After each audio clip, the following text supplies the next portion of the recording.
Ku soo dhawaada saaxiibayaal barnaamijkeennii ciyaaraha.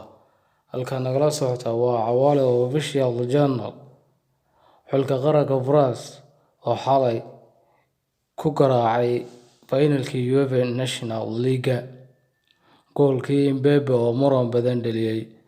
Manchester United ayaa finalkii xalay ka heshay warar aan farxad lahayn. Xilligii hore Barcelona Samuel Eto'o oo ka hadlay kulanka dhex mari doona El Clasico-da kooxaha Real iyo Barcelona. Barnaamijkan oo faahfaahsan daawasho wacan saaxiibayaal. Xulka qaranka France ayaa ku guuleystay koobka UEFA National League iyagoo 2-1 ku garaacay Spain oo ay isku soo baxeen ciyaartii ugu dambeysay ee finalka. Tartankan muddo dheer soo socday ayaa lagu soo gunaanaday magaalada Milan ee waddanka Talyaaniga, waxaana nasiib yeeshay Faransiiska oo 2 gool ka daba keenay Spain oo gool ka hormartay.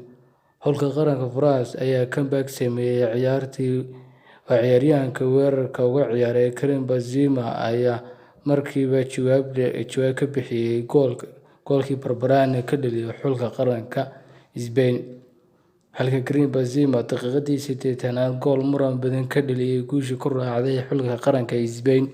Xulka qaranka Faransiiska ayaa 2-1 ku garaacay Spain finalkii UEFA National League kadib gool soo daahay oo dhaliyay Kylian Mbappe kaasoo baas ka helay Theo Hernandez xilli uu offside ka saaray Mbappe. Intii ay kubaddu sii socotay, Mbappe waxaa taabtay Eric Garcia, taasoo keentay in garsooruhu uu aamino inay ciyaartu yeeshay weji cusub, isla markaana Mbappe uu ka baxay offside-ka. Mbappe wuxuu offside ahaa, laakiin garsooraha ayaa noo sheegay in Eric Garcia kubaddu ku aaday, taasina ay weji cusub u yeeshay ciyaarta. Sidaa waxaa yidhi booskooda ciyaartu markay dhammaatay warramay una sheegay TV-ga RTVE. Manchester United ayaa waxa uu yeedhay war dhiilo ah kadib markii Rafael Varane dhaawac ka soo gaadhay kulankii dhex maray Spain iyo Faransiiska. Daafaca reer France 28 jirkaan ayaa u saftay xulkiisa finalka National UEFA League ee xalay dhex maray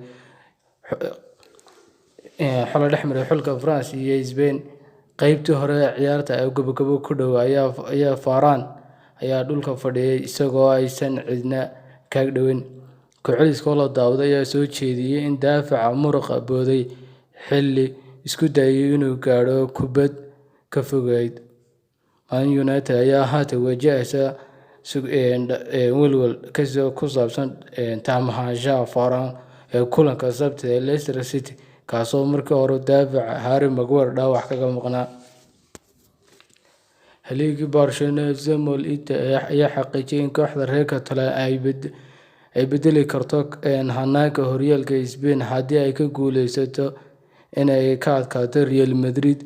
Kulanka El Clasico-da ee labada kooxood ay kulmayaan 24 Oktoobar ee garoonka Camp Nou. Kulankan ugu horeeya El Clasico xilli ciyaareedka wargeyska. Isagoo warramay wargeyska Marca ee dalka Spain ayaa wuxuu shaaca ka qaaday. Wuxuu yidhi mar wareysi bixinaya ayaa isla sheegay xilligii reer Barcelona Samuel Eto'o wuxuu yidhi dhowaan Barcelona waxay gelisay dhibaato. Waqtiyadan waa kuwo ku adag qof walba oo jecel kooxda. Taageerayaashu ma tegi doonaan daawashada Messi iyo Cristiano Ronaldo.